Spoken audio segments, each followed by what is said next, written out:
Hello everybody, I'm at the Polyface Farm here in Swoope, Virginia. Let's check it out.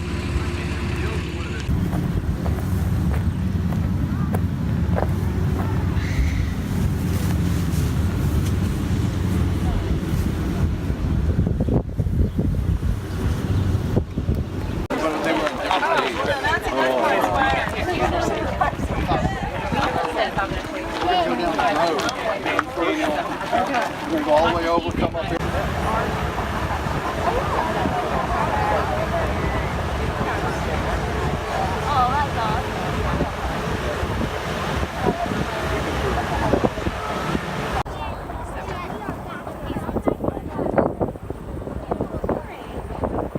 You know, I don't know if you're up with the news lately, but there's a lot of demonization of cows these days. Don't you know these cows are burping and flatulating and destroying the polar caps, and you know we better get rid of these cows before we all become toasty critters from global warming. And so I belabor this point a little bit to help you to understand the role of the herbivore in nature and how the herbivore can be the best thing or the worst thing. All right, a lot of things in life are like that, aren't they? You know, a vacation can be the best thing, or you ever been on a rotten vacation? It can be the worst thing. You know, a camping trip can be the best thing unless it's 35 degrees and pouring rain for 3 days, right? So a lot of things in life are marriage can be a great thing, or it can be a horrible thing, right?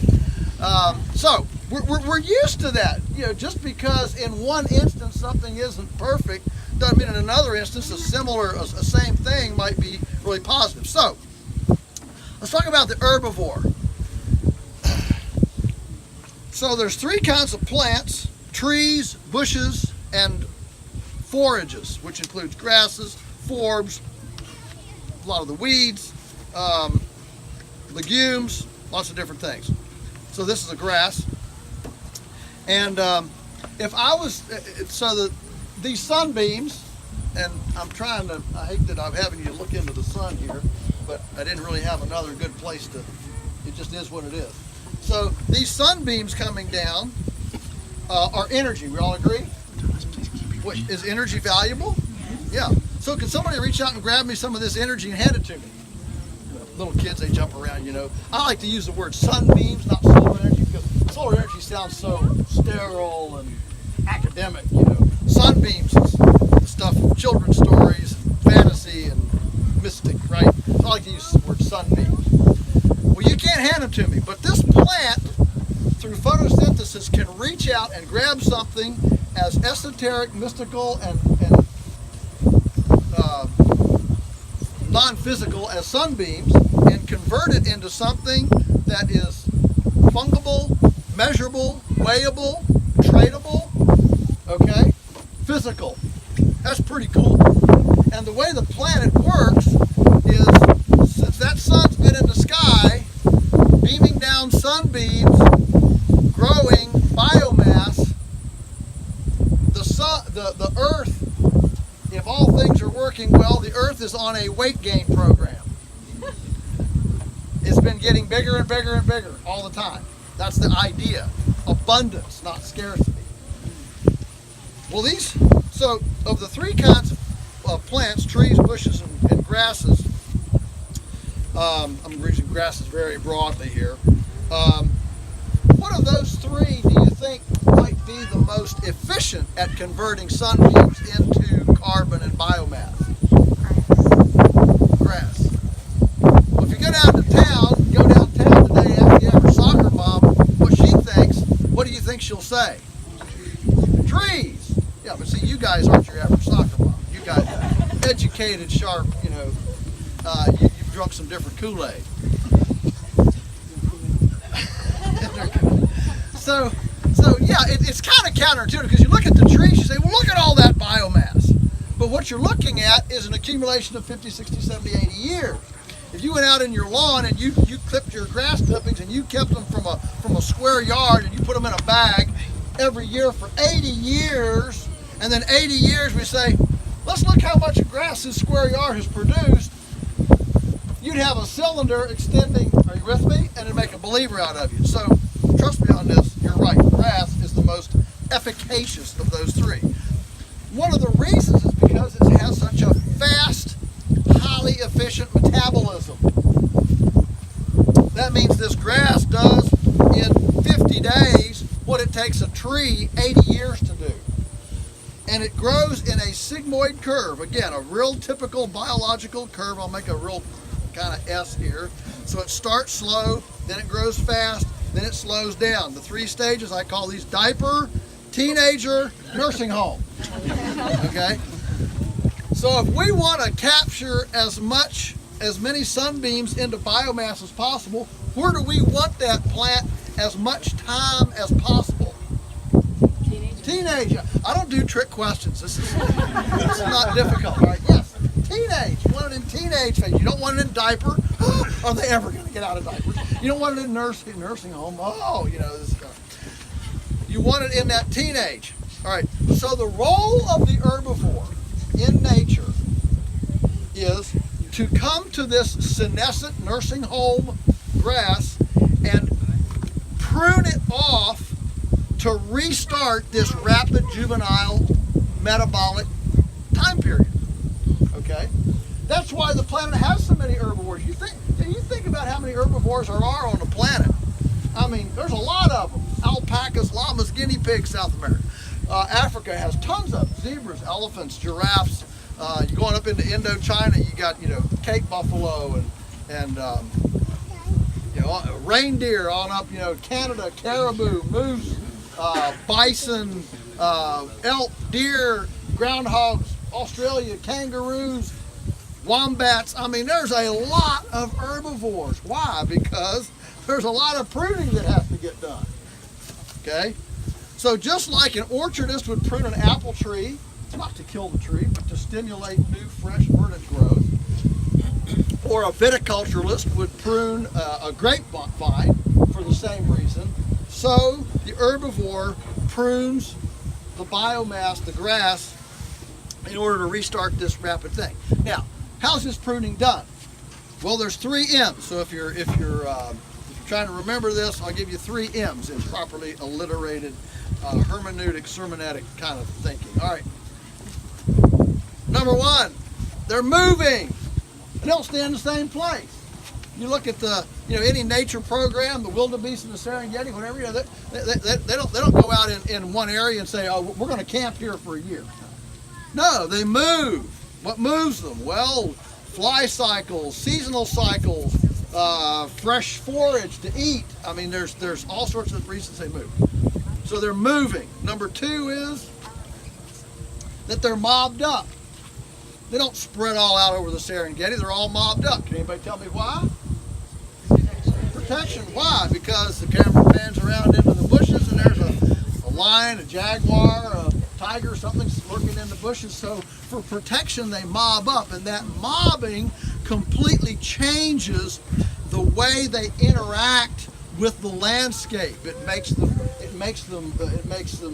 walk more aggressively. I mean, if we walked across this field, everybody'd be looking down, trying not to step in a cow pie or step on a rock or something like that. But if we were all, running from an invasion force, okay, we wouldn't care where the cow pie. We'd just be stampeding across here, you see. And so the mobbing, the predation, actually makes their interaction different, and it also makes them eat more aggressively. You go out to a white tablecloth dinner with your beloved to celebrate a 30th anniversary, and you're going to spend 2 hours and you're going to talk all the nuances of the taste of these kumquats. I wonder what part of New Zealand these were grown in, blah blah blah, right? But if you're a bunch of Marine recruits at Camp Lejeune who've just come off a 10-mile calisthenics run and go in there, you're not going to ask, I wonder what farmer grew this, thing. No, you're just going to, right?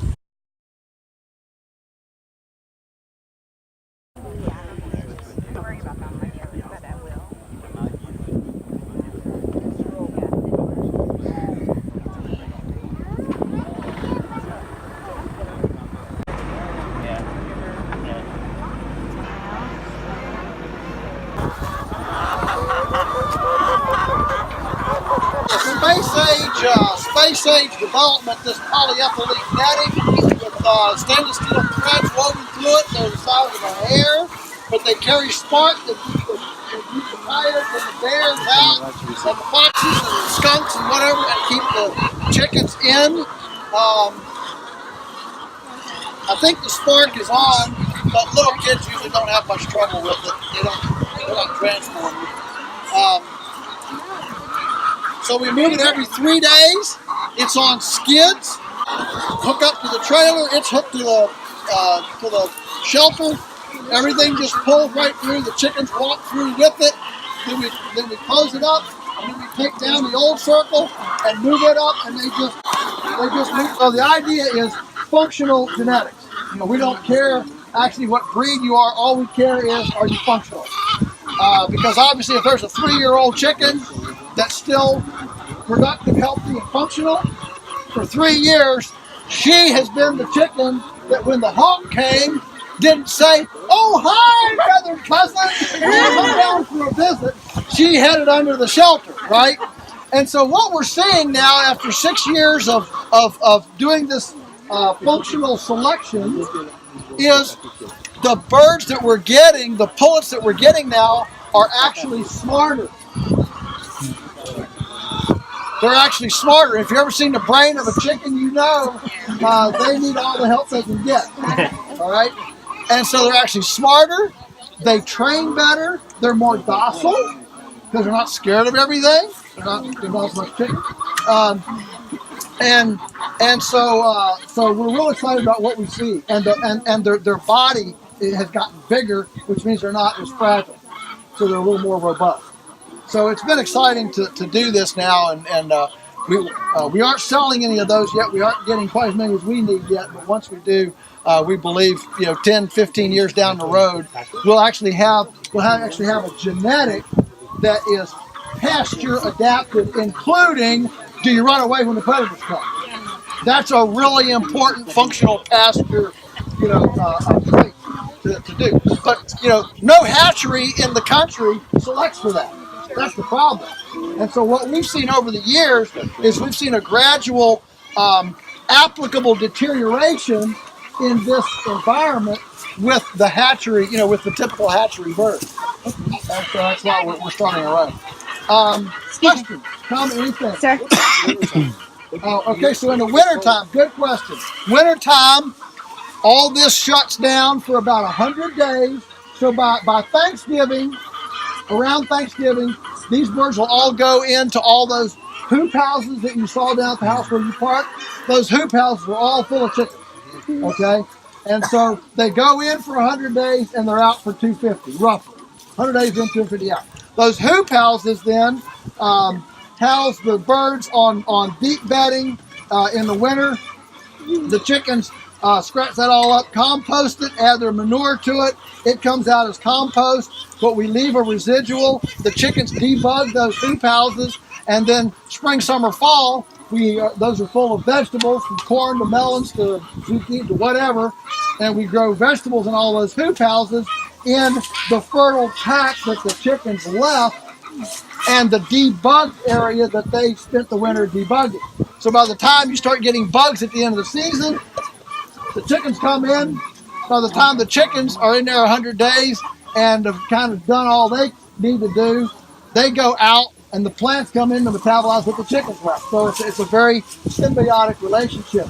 If you have infrastructure, what we want is to use it all the time for cash, for production and cash flow enterprises.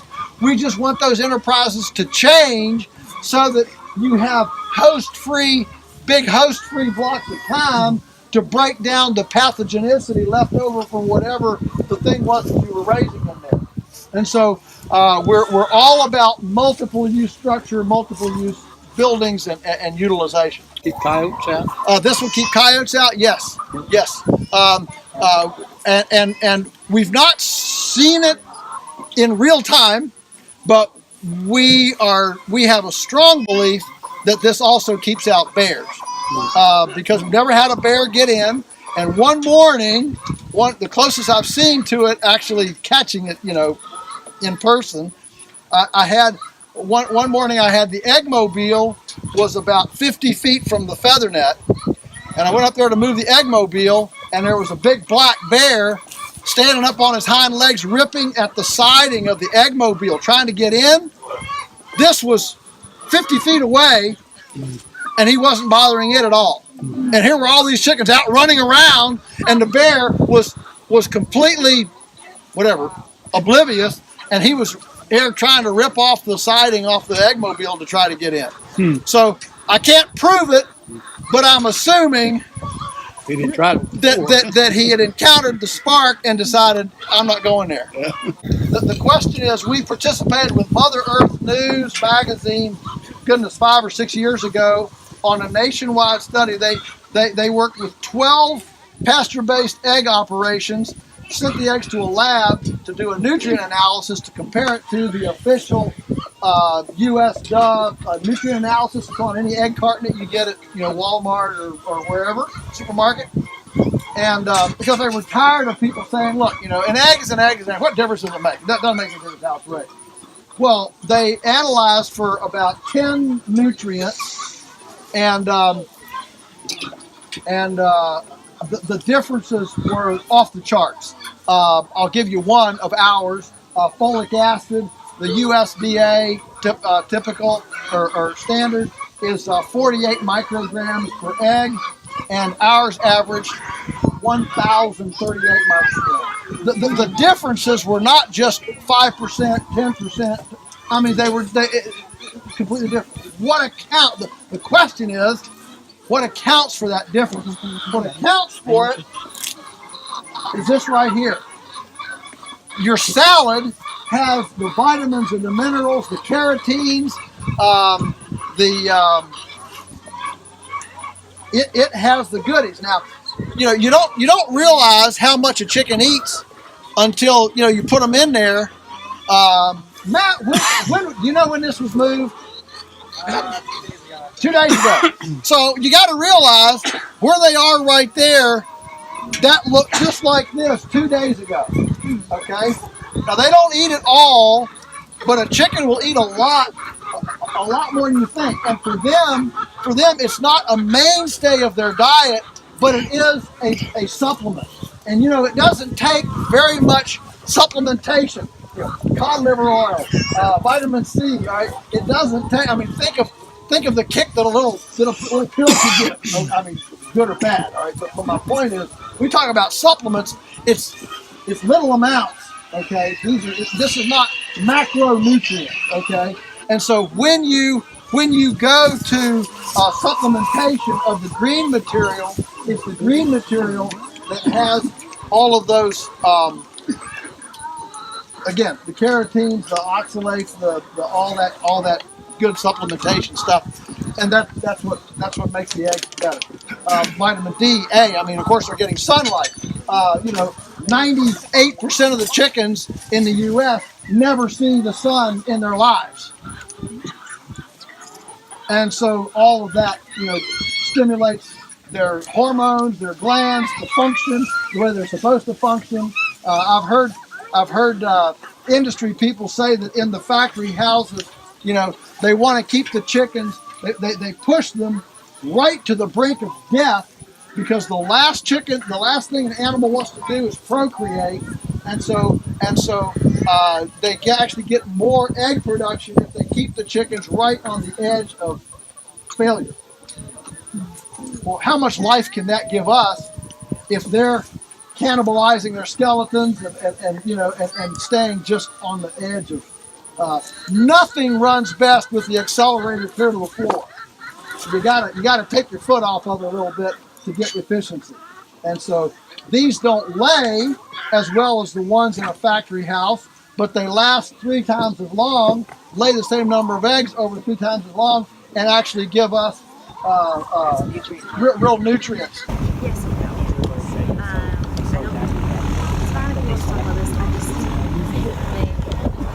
Those cows are dropping out of their rear end 50 pounds of goodies a day. I always like to put that in a diaper, Mom. 50 pounds of goodies a day, all right? And those goodies If they get dry, they want to vaporize. We all know what that smells like. If they get wet, they want to leach into the groundwater. That's more insidious, but just as hazardous. So what we want is we want to try to keep those precious nutrients from going onto the dormant soil in the wintertime when all the actinomycetes and the mycorrhizae and the gibberellins and all this, when they're hibernating, they don't want to eat, they don't want to be fed. So what we want to do is tie them down with nutrients, tie those nutrients down until the soil wakes up and we can give it to them in the spring. When the cows come in to eat hay, they're done with grass. They got to have hay. Hay is, for those of you that are uninitiated, hay is simply, I call it raisin grass. All right? Like raisins are to grapes, hay is to grass. All right? It's just dried grass. Okay? And so the cows are eating through these boxes that you see hang with pulleys. So we have a pulley at the end. We can just raise them and lower them to accommodate the bedding. And so behind us on this side is the carbon shed, and that has all different kinds of carbon in it: wood chips, bark mulch, old corn fodder, junk hay, all sorts of sawdust, different things. That carbon then goes in here underneath the animals, and then we put in carbon, okay, as a carbonaceous diaper to absorb those fragile, volatile nutrients. Are you with me? A carbonaceous diaper. So there's the carbon. Cows are here. They're pooping and peeing. We're adding that. And this bedding then is just building up. We raise the boxes as the bedding builds up. And it'll get up 4 feet deep, real deep. As we build it, we add corn to it. The cows are walking around. They're heavy. They tromp out the oxygen. And that whole diaper is anaerobic. So it's fermenting. The corn ferments. When the cows come out in the spring and begin grazing again, we put in the pigs. We call them pigerators. And the pigerators then go in seeking the embedded fermented corn in that carbonaceous diaper. And in doing so, they fluff it all up with their noses, right? Like a big egg beater going through, and they fluff it all up and convert it from anaerobic to aerobic compost, and then we spread that on the fields as our fertility. Okay? So when I say we haven't bought a bag of chemical fertilizer, it doesn't mean we don't care about fertilizer. Okay? It means that we invest and purchase and put time and attention on a different kind, which is carbon. The whole thing runs on carbon. So at wintertime, cattle, they reside here? Yes. All like the 150 or more, or? We have enough roof space here for 300. Now we have over 1,000, so we can't put them all here. Right. We lease 10 properties in the area where we have other herds, and we move them every day too. All right. So at any one time, we'll have usually about 4 herds that are being moved every day on about 4 here and 3 other properties, and they move from property to property, okay? And they're there for a month, and then over here for a month, and over here for a month. We have not yet had a single landlord who owns these properties think that this is an acceptable structure to have on their property. Okay. If they would, we would do this, duplicate this there, and they would see fertility go. It would be wonderful, okay? But nobody that's respectable thinks that this is an acceptable structure. And it's a shame. Because if you build a structure that's like they want, it suddenly costs 5 times as much. We use our own locust poles. We mill our own lumber. Rafters are basically uncut firewood. You know what? I've never had a cow walk in here and say, that roof isn't perfectly square. It's got some waves in it. I don't want to go under that roof. And you know what? Half the world, folks, lives in houses not this nice. So it just speaks I want to be careful here and diplomatic, but it speaks to the whatever. Yeah. We've come too sophisticated for our own good. All right, to where we can't just be functional. You know, one of the most common themes we hear when people come and visit is, man, they look poor. You know, there's where are the white fences? You know, where's all the, you know, the pretties? Well, it is threadbare. It's threadbare for a reason. It's a lot cheaper. And that is part of being profitable. You start building these structures for $40 a square foot instead of what we do, which is right at our actual cost of materials for this structure. The structures like this that we have is right at about $1 a square foot. Wow. Well, in fertility alone, it pays for itself in 2 years. Okay? But if it costs you $20 a square foot, now suddenly you're out, you know, 20 years, and do you really want to put that on land you don't own? You know, but here, this is so cheap you can put it on land you don't own, and it's still okay. Oh, permits aren't a problem. Agriculture building doesn't need any permits. That's all right. In our county. Okay? So, permit's not a problem. It's perception. It's perception. You know, and often people that own country estates have a certain castle, you know, mentality, and that's the way it is.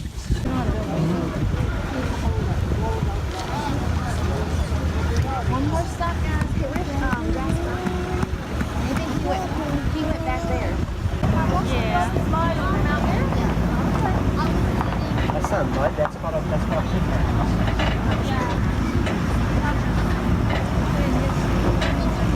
All right, so with this little dolly here, all right, we can argue later, all right? With this little dolly here, I can come up by hand without starting a machine, break ground contact, okay?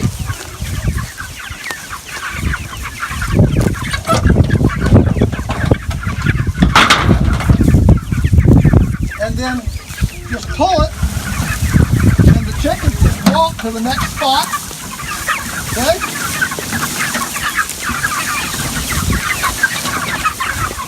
All right?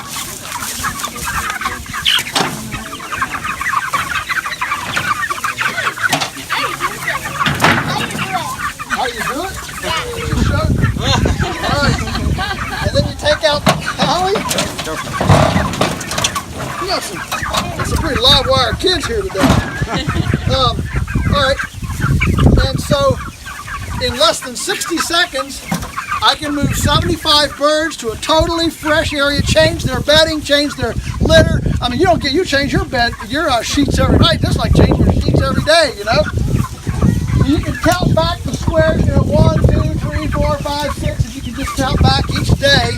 So every day, they get a fresh salad bar, a fresh area that has no manure on it. We move these around, even from field to field, so it only has these birds on it 1 day a year. So a square yard or a square foot only gets these birds 1 time a year, 1 day a year, okay? And that keeps toxicity, pathogens, all that stuff. The point is that with that little dolly and with no other machinery, no engines, no petroleum, I can move 5,000 chickens in 60 minutes. Okay? It's pretty efficient, all right? And there's no noise early in the morning. There's no noise. You know, the birds are here. It's, you know, it's quiet. The chickens are not rattled by engines and exhaust and all that stuff. So it's a very soothing, you know, it's our yoga exercise, racket club, whatever, okay? The average American farmer is 60 years old now. You'll read anything from 59 and a half to 61 and a half, but let's just, for sake of discussion, say 60. If you read any business book that looks at economic trends in a culture, they all agree that when a sector of the economy, the average practitioner is more than 35 in that sector, that's a sector in decline. 35. Well, in agriculture now we're at 60. That's a far cry from 35. Okay? Well, why are farmers so old? Why aren't they replacing themselves? YouTube. No one wants to be a farmer? I disagree with that. I think we get lots of young people that want to be farmers. Money. It's what? Lifestyle. Lifestyle? Finances. Price of land. Finances. Bingo, right here's the winner. Raise your hand, here's the winner, okay. Price of land. Okay? Here's the problem. When the cost of entering is so high that a young person can't get in, an old person can't get out. So both generations are stuck. What if we can take the price of land out of it? That's where I'm headed with this. So quickly, are you ready for 3 M's? Can you give me the 3 M's we had over at the cows? Moving. Mobbing, mowing. Great, good. Everybody goes to the head of the class. All right, here we got 3 more M's. We can stand it. Ready? The first one is, it's mobile infrastructure. If you have mobile infrastructure, it doesn't matter where they sit. They can be on land you own, land you eat, lease, land you borrow, land you squat on. You can put them in the median of the interstate, for crying out loud. Okay? You can put it in the city park. It doesn't matter. A suburban backyard. It doesn't matter, because the farm, the infrastructure is mobile. And one of the other beauties of mobile infrastructure of these things is the government doesn't know what they are. It's not a building, so there's no permit. And there's no property tax. It's not a machine, so there's no personal property tax. It's nothing, and I love having all my equity invisible to the government. All right? So, mobile. Number 2 is it's modular. And I'm sure nobody here would want to raise chickens for Tyson, but if you did, the first thing you'd have to do is what? Build a huge building. Build a huge building that costs $500,000. A lot, okay? To do 1 chicken, all right? You call that an impediment to entry? Yeah. I do. In fact, I like to call it elitist, because that's what they call me. They say, your chicken's expensive, so you're part of this greeny, weeny, foodie, elitist country club movement, you know. And I say, if I've got to spend $500,000 to join your fraternity, I call that pretty elite. Okay? All right. So, here, all you have to do is cancel your subscription to Netflix and don't go out to eat 2 dinners in a month. And with that spare change, you can build one of these. And you can start. And if you like it, you can keep your profits and build a second one. And if you like it more, you can build a third one. And if you're completely nutso crazy like us, you can build 150 of them. We've got as much shelter as a Tyson chicken house. But it's modular, which means we were able to scale in without debt. And if we ever wanted to quit, we can scale down without sinking the ship. All right? Modular. The third M. So we got mobile, modular.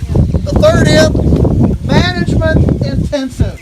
All right? And that's where, of course, the industry says, aha, I got you on this one. See, because to do this, and they say this with a very condescending kind of curled lip, like they just drank, pickles and vinegar. This would take more farmers. As if that would be the demise, the ishiest thing that a culture could imagine, to have more farmers. Well, you know what? I say guilty. I think we'd actually do well with more farmers. Maybe if we had more eyes and hands participating in our land stewardship and farming system, maybe we'd do better farming. Maybe we have more accountability. Not only that, but we have strategically chosen to substitute energy intensity. You don't see fans, electricity, you know, no energy here. No pharmaceuticals, there's no drugs, no vaccines, no nothing. No capital, very low capital.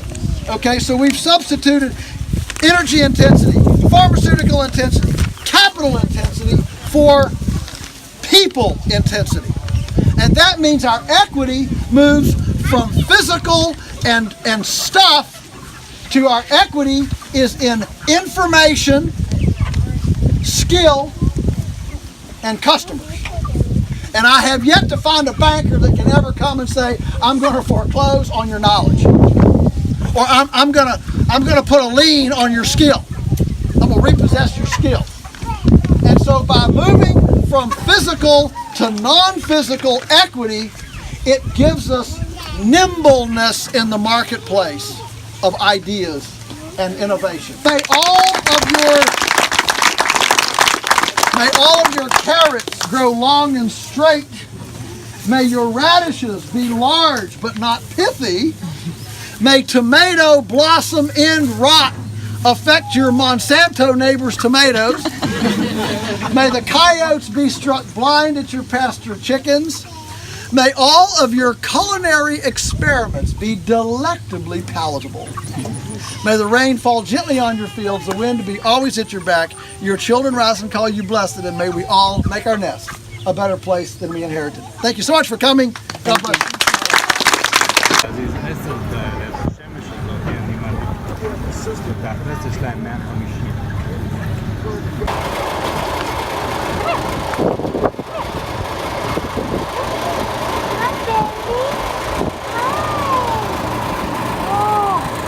Did you find you a friend? I did. Hi, this is Michael. Come here, buddy.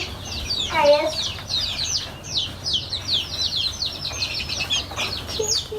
All right, so that was the video for today. We visited Polyface Farms here in Swoope, Virginia. Joel Salatin, who's written several books on farming, on his way of farming, his ideals.